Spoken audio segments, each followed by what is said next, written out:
എല്ലാവരും സുഖമായിരിക്കണോ?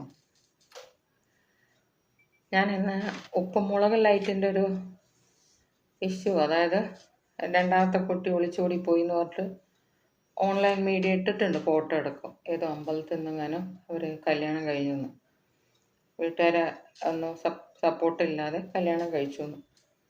അത് സത്യമാണോ അറിയില്ല. സത്യമായാലും കളവായാലും, കാരണം ഉണ്ടെങ്കിൽ ഒരു കണക്കിന് സത്യമാവാൻ സാധ്യതയുണ്ട്.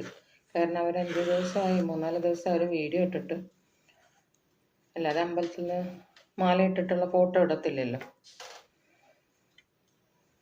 ഞാൻ എന്താ പറയുക, സംഗീതയുടെ കാര്യം ആലോചിച്ചിട്ട് സങ്കടം തോന്നുന്നല്ലേ. ഒരു മൂത്ത കുട്ടിയുടെ കല്യാണം അവരാഗ്രഹിച്ചിട്ട് ആ കുട്ടി അവൾക്ക് ഇഷ്ടപ്പെട്ട പുരുഷൻ്റെ കൂടെ പോയി. അന്ന് തന്നെ അവർ ആ സങ്കടത്തിൽ അവർ ഒരുപാട് പരാതിയൊക്കെ പറഞ്ഞായിരുന്നു, ഇനി അങ്ങനെ ഒരു മോളില്ല. അതൊക്കെ ഏതമ്മയും പറയണത് തന്നെയാണ്. കാരണം ദേഷ്യം വരുമ്പോൾ പറയും മക്കളെടുത്ത് അങ്ങനെയാണ് ഇങ്ങനെയാണെന്നൊക്കെ. അത് സ്നേഹം കൂടുതലുകൊണ്ട് ചെയ്യുന്നതാണ്. പിന്നെ അന്ന് പിന്നെ അതിന് ശേഷം അവർ ചെയ്തത് അതൊരു നാടകമാണെന്ന് കാണുന്നവർക്കറിയാം. പക്ഷെ അത് അവർ എന്നിട്ടും അംഗീകരിച്ചില്ല. കാരണം ഏത് വീഡിയോ ഇടുമ്പോഴും അതിന് ശേഷം, മോള് പോയതിന് ശേഷം മൂത്ത കുട്ടി എപ്പോഴും അവളെക്കുറിച്ചേ പറയാനുള്ളൂ, ഏത് വീഡിയോയിലായാലും. അപ്പോൾ അവരെ മകളെ അവർക്ക് വെറുക്കാൻ പറ്റുമോ? അത്ര പേരെ സ്നേഹിച്ച മോളെ ഒരു സുപ്രഭാതത്തിൽ അങ്ങനെ കാണിച്ചെന്ന് ഓർത്തിട്ട് വെറുക്കാൻ പറ്റുമോ? ഇല്ല. പിന്നെ അവരന്ന് അവൾ വന്ന് നന്ദന എന്നല്ലേ കുട്ടിയുടെ പേര്, മൂത്ത കുട്ടി, അതേ തോന്നുന്നു. എന്തായാലും അതെ, മൂത്ത കുട്ടി ഷെബിയുടെ കൂടെ പോയേ. അപ്പോൾ പൊന്നു, പേരും പെട്ടെന്ന് നന്ദന. ഇപ്പോഴത്തെ രണ്ടാമത്തെ കുട്ടി പൊന്നു എന്നുള്ള എല്ലാ വീഡിയോസിലും പറയുന്നുണ്ടായിരുന്നു. പിന്നെ അവരങ്ങനെ പക്ഷെ അങ്ങനെ കാണിക്കണ്ടായിരുന്നു. ഞാൻ പൊന്നുവിനെ വിളിക്കാൻ പോവാ, എനിക്ക് എൻ്റെ മോളെ കാണാതിരിക്കാൻ പറ്റത്തില്ല എന്നങ്ങനെ പറഞ്ഞാൽ അങ്ങനെ അവിടെ തീർന്നേനെ. പക്ഷെ അത് അവരാദ്യം അങ്ങനെയൊക്കെ പറഞ്ഞിട്ട് പിന്നെ അവർ കള്ളത്തരം കാണിച്ചതുകൊണ്ട് ആൾക്കാർ പിന്നെ അതിനെതിരെ റിയാക്ഷൻ ചെയ്തെന്ന് മാത്രമേ ഉള്ളൂ. പക്ഷെ ഞാനൊരിക്കലും അവർ കുറ്റം പറയത്തില്ല കേട്ടോ, ഞാനും ഒരമ്മയാണ്. പിന്നെ അപ്പോൾ അങ്ങനെ അവരത് കാണിച്ചതുകൊണ്ട് നമുക്ക് മനസ്സിലായത് ഒരു നാടകമാണെന്ന്. പക്ഷെ ഒരമ്മ എന്നുള്ള നിലയിൽ സാമൂഹ്യ മാധ്യമങ്ങളിൽ, അതായത് യൂട്യൂബിൽ അവരുടെ ജീവിതമൊക്കെ കാണിക്കുമ്പോൾ അവരങ്ങനെയൊന്നും അല്ല, അതിന് എന്താ പറയുക, അങ്ങനെ ഒരു നാടകം ക്രിയേറ്റ് ചെയ്തതായിരിക്കാം. കുറ്റം പറയാനും പറ്റത്തില്ല. പക്ഷെ എനിക്കെന്തോന്നും അറിയില്ല, ആ ഭാര്യയും ഭർത്താവിൻ്റെയും സംഗീതയുടെയും ഹസ്ബൻഡിൻ്റെയും സ്നേഹമൊക്കെ കാണുമ്പോൾ പിന്നെ അവളെ എനിക്ക് ഭയങ്കര ഇഷ്ടം. എന്തൊരു ഭംഗിയാ സംഗീതനെ കാണാൻ, എനിക്ക് ഭയങ്കര ഇഷ്ടമാണ്. പിന്നെ ഇപ്പോഴത്തെ കുട്ടി പോയത്, ആ കുട്ടിയെ കുറ്റം പറയാനും പറ്റത്തില്ല. കാരണം അവളുടെ പേരിൽ കൊടുക്കുന്ന ഭൂമി വിൽക്കാൻ വേണ്ടി വെച്ചിരിക്കുക എന്നവർ പറഞ്ഞുകൊണ്ടിരിക്കണ്ടല്ലോ. അപ്പോൾ അവൾ വിചാരിക്കണ്ടോ, ഞാൻ കാരണം അമ്മയ്ക്ക് കയ്യിലിരിക്കുന്ന ഭൂമി കൊടുക്കേണ്ട ഒരവസ്ഥ വരികയാണെങ്കിൽ ജീവിതകാലം മുഴുവൻ ആ കുട്ടിക്ക് ഭയങ്കര സങ്കടമായിരിക്കുമല്ലോ.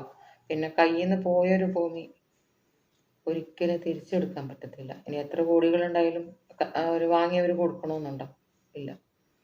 അപ്പോൾ അതൊക്കെ ഓർത്തിട്ടായിരിക്കും ആ കുട്ടി ഇങ്ങനെ ഒരു തീരുമാനം എടുത്തിട്ടുണ്ടാവുക.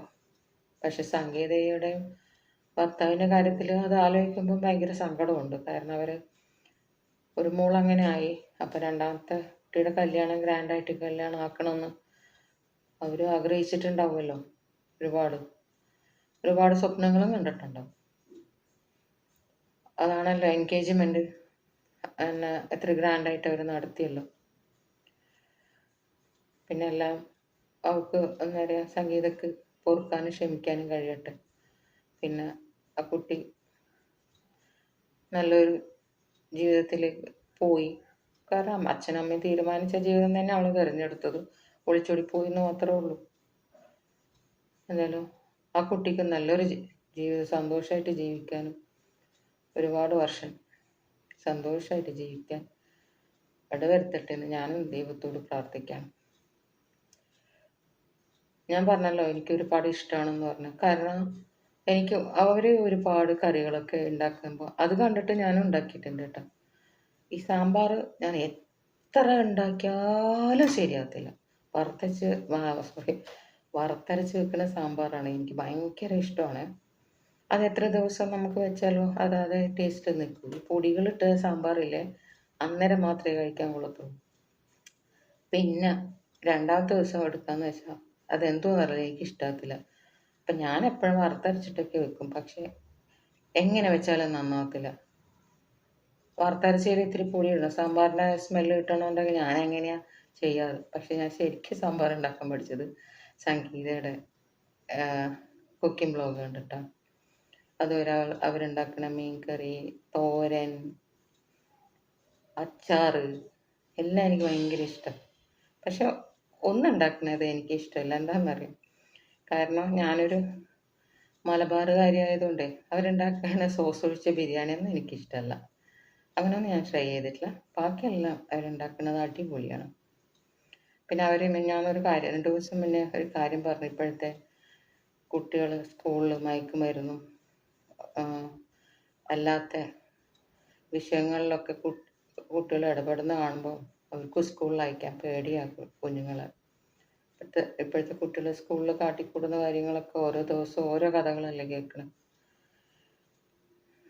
ഒരമ്മ നിലയിൽ അവർ പറയണത് ശരിയാണ്. നമ്മളൊക്കെ നേരത്തെ മക്കളെ പഠിപ്പിച്ച് വിട്ട് അവർക്കൊരു ജോലിയാക്കി കൊടുത്തിട്ട് നമുക്ക് അതിനെക്കുറിച്ച് ടെൻഷൻ ഉണ്ടായിരുന്നില്ല. പക്ഷെ ഇപ്പോഴത്തെ കാലത്ത് ശരിക്കും പറഞ്ഞാൽ അതൊരു ടെൻഷൻ തന്നെയാണ്, മക്കളെ സ്നേഹിക്കുന്ന അമ്മ എന്നുള്ള നിലയിൽ. പിന്നെ അവർ കഴിക്കണ കാര്യത്തിനും ഇപ്പം അവരത്ര ഒതുങ്ങി സാറേ, മെലിഞ്ഞ് അവർ കറക്റ്റ് ഫുഡൊക്കെ ഫോളോ ചെയ്തുകൊണ്ട്. പക്ഷെ എനിക്ക് ആ തടിച്ച സംഗീതനെ തന്നെ ഇഷ്ടം. ഭയങ്കര ഭംഗിയാണ് അവരെ കാണാൻ. ഓവർ തടിയായാലും കുഴപ്പമൊന്നുമില്ല, പക്ഷെ നല്ല ഭംഗിയല്ലേ. എന്തായാലും ആ കുടുംബത്തിന് നല്ലത് മാത്രം വരട്ടെ. ഞാൻ അവരെ സ്നേഹിക്കുമെന്ന് പറഞ്ഞുകൊണ്ടാണ്. ഇനി അവരെ സ്നേഹിക്കുന്നു പറഞ്ഞിട്ട് എന്നെ ആരും കൊല്ലാനൊന്നും വരണ്ട. കൊല്ലാൻ വന്നിട്ട് കാര്യമില്ല, അറിയുന്നവർ വരട്ടെ. കാരണം നമ്മൾ സോഷ്യൽ മീഡിയയിൽ ഒരു വീഡിയോ ഇടുമ്പോൾ നമ്മൾ എപ്പോഴും പോസിറ്റീവ് മാത്രം അക്സെപ്റ്റ് ചെയ്യുന്നത് ശരിയല്ല. നെഗറ്റീവ് വരും, അത് നമ്മൾ ഉൾക്കൊള്ളാൻ തയ്യാറാണ്. പിന്നെ അതിന് നമ്മൾ തിരിച്ച് പറയാതിരിക്കുക. അത് പറയുന്നവർ വരട്ടെ, അതും അവിടെ കിടക്കട്ടെ അല്ലേ. അപ്പോൾ ഓക്കെ, ഇഷ്ടപ്പെട്ട ഫോളോ ചെയ്യണേ. ഞാൻ ഈ പറഞ്ഞതിൽ എന്തെങ്കിലും നിങ്ങൾക്ക് എതിർ അഭിപ്രായം ഉണ്ടെങ്കിലും കമൻറ്റ് ചെയ്യണം തീർച്ചയായിട്ടും. ലൈക്കും ചെയ്യണേ. ബാക്കിയൊന്നും പറയുന്നില്ല. ഇഷ്ടപ്പെട്ട സ്വീകരിക്കുക. ഓക്കെ, നന്ദി. എല്ലാവർക്കും നല്ലത് മാത്രം വരട്ടെ.